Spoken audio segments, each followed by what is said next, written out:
ভোরবেলার এই ফজরের এই সকালবেলার যে গুরুত্ব, এইটা নিয়ে চমৎকার একটা বই আছে, আপনারা হয়তো নাম শুনেছেন, দ্য মিরাকেল মর্নিং। অনেক হয়তো নাম শুনে থাকতে পারেন, দ্য মিরাকেল মর্নিং। রাইটার হল এলরোড, তার জীবনের গল্প, উনি তার নিজের জীবনের গল্প এখানে বলেছেন। উনি অল্প সময় অনেক ফেম, টাকা পয়সা কামিয়েছিলেন। এরপরে একটা সড়ক দুর্ঘটনা ওনার জীবনে একটা দুর্বিষহ অবস্থা চলে আসে।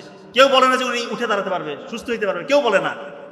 সব জায়গায় দাঁড়িয়ে দাঁড়িয়ে ঘুচে কি করলে পরে আমি আগের মতো আমার যে আল্লাহ তাআলা যে বরকতগুলো দিয়েছিল সেটা আমি আবার ফিরে পাবো। এক জায়গায় গেলেন, খুব শুভাকাঙ্ক্ষী, উনি বলতেছেন তুমি ফজরে উঠো, উঠে এই কাজগুলো করো, মানে সকালবেলা উঠতে বলেছেন। তা উনি বলেছেন ওনার নিজের জীবনের গল্প থেকে নেওয়া 6টা কাজ করতে বলেছেন সকালে উঠে। এই 6টা কাজ যদি কেউ করে সে নিশ্চিত সফল। এবং উনি পরে দেখিয়েছেন ওই স্টেজ থেকে ওনার যে হারানো গৌরব উনি ওটা খুঁজে পেয়েছিলেন। ওই 6টা কাজ কি? উনি 6টা কাজকে সংক্ষেপে বলেছিলেন সেভার্স ল, SAVERS, সেভার্স। এসতে হচ্ছে সকালে উঠে বলতেছেন, এসতে সাইলেন্স, নীরব থাকতে হবে, একটু ধ্যান করতে হবে। তা আমরা যেহেতু আমরা মুসলিম, আমরা ধ্যানটা কিভাবে করবো? রাসূলুল্লাহ সাল্লাল্লাহু আলাইহি ওয়াসাল্লাম আমাদেরকে শিখিয়ে দিয়েছেন। ফজরের নামাজের পর আপনি একটু বসে 33 বার সুবহানাল্লাহ, 33 বার আলহামদুলিল্লাহ, 34 বার আল্লাহু আকবার পড়েন। আপনার জীবনের যত গুনাহ, এটা যদি সমুদ্রের ফেনার মতো হয়, এটা ধুয়ে মুছে যাবে। এবং এখন তো আমরা অনেকেই হজ করতে যেতে চাই, খুবই ভালো, যাদের সামর্থ্য আছে অবশ্যই করব।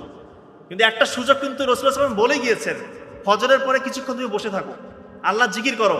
এবার সূর্য যখন উদয় হয় তারপরে তুমি 2 রাকাত ইশরাকের নামাজ পড়ো। ইশরাকের নামাজ যদি কেউ পড়ে সে একদম কবুল হজ এবং কবুল ওমরা হজের সওয়াব পাবে। আমরা এই সুযোগটাকে হাতছাড়া করবো না। যে লেভেলের স্টুডেন্ট আছেন ফজরটাকে কাজে লাগা। তার মানে সাইলেন্স খুবই ইম্পর্টেন্ট। 2 number affirmative. উনি বলেছে অ্যাফার্মেটিভ মানে ইতিবাচক চিন্তা করতে হবে, আমি পারবো, এই চিন্তাটা করতে হবে। আমাদের ব্রেইনের একটা সেন্টার আছে, ওই সেন্টারে RAS, রেটিকুলার অ্যাক্টিভিটি সিস্টেম চালু হয়ে যায় যখন আপনি কোনো কিছু নিয়ে পজিটিভ থিঙ্কিং করেন। ব্রেইন আপনাকে অর্গানাইজড হয়তো ওইভাবে পরিচালিত করে। আপনি যখন চিন্তা করবেন যে আমি এটা হব, ইনশাল্লাহ আপনি সেটাই হতে পারবেন। এটাই উনি বলেছে, অ্যাফার্মেটিভ, পজিটিভ চিন্তা করতে হবে, কখনো নেগেটিভকে জায়গা দিবেন না। নেগেটিভ থিঙ্কিং করবেন, আপনি কখনোই ভালো কিছু করতে পারবেন না। 3 নাম্বার ভিজুয়ালাইজেশন। উনি বলছেন আপনি যে স্বপ্ন দেখছেন, ধরেন আপনি হতে চান বিজ্ঞানী বা ডাক্তার, ইঞ্জিনিয়ার, BCS ক্যাডার বা আরো বড় কিছু উদ্ভাবক হতে চান, আপনি এখন থেকে ওইটা স্বপ্ন দেখেন, কল্পনার মধ্যে ওইটা নিয়ে চিন্তা করেন যে আপনি ওই কাজগুলো করতেছেন। আপনি কিন্তু এখন কিছু হন নাই, কিন্তু আপনার স্মৃতিতে ওইগুলো নিয়ে আপনি স্বপ্ন দেখতেছেন, ওই RAS চালু হয়ে যাবে, আপনাকে ইনশাল্লাহ ওই জায়গায় নিয়ে যাবে। চমৎকার সিস্টেম। SAVE, এটা হচ্ছে এক্সারসাইজ করতে হবে, অ্যারোবিক এক্সারসাইজ করবেন। অর্থাৎ যে এক্সারসাইজ করলে পরে আপনার শরীরে একটু ঘাম ছুটে, রক্তটা একটু টকবগে হয়, চলন্ত রক্তে কখনো রোগ জীবাণু বাধা পারতে পারে না। অনেকে আছে শুয়ে বসে দিন কাটে, এটা করবে না। ছেলে মেয়ে যে আছেন সকালবেলা উঠে আধা ঘন্টা একটু এক্সারসাইজ করবেন, একটু ঘাম ছুটাবেন, দেখবেন যে আপনার ব্রেইনটাও চাঙ্গা হবে, আপনি সুস্থ থাকতে পারবেন। আর তো হচ্ছে রিডিং, পড়তে হবে। সকালবেলা উঠে এগুলো করলাম কিন্তু পড়লাম না, তা হলো না। পড়তে হবে এবং পড়ার সিস্টেম আমরা জানি যে 80 ভাগ নতুন পড়া পড়বো, 20 ভাগ পুরানো পড়া পড়বো। 80 ভাগ নতুন, 20 ভাগ পুরনো, মানে রিভিশন আপনাকে দিতে হবে, না হলে ওই পড়াটা লং টার্ম মেমোরি সেন্টারে রিজার্ভ হবে না। সর্বশেষ এসটা হচ্ছে স্ক্রাইবিং হচ্ছে লেখা।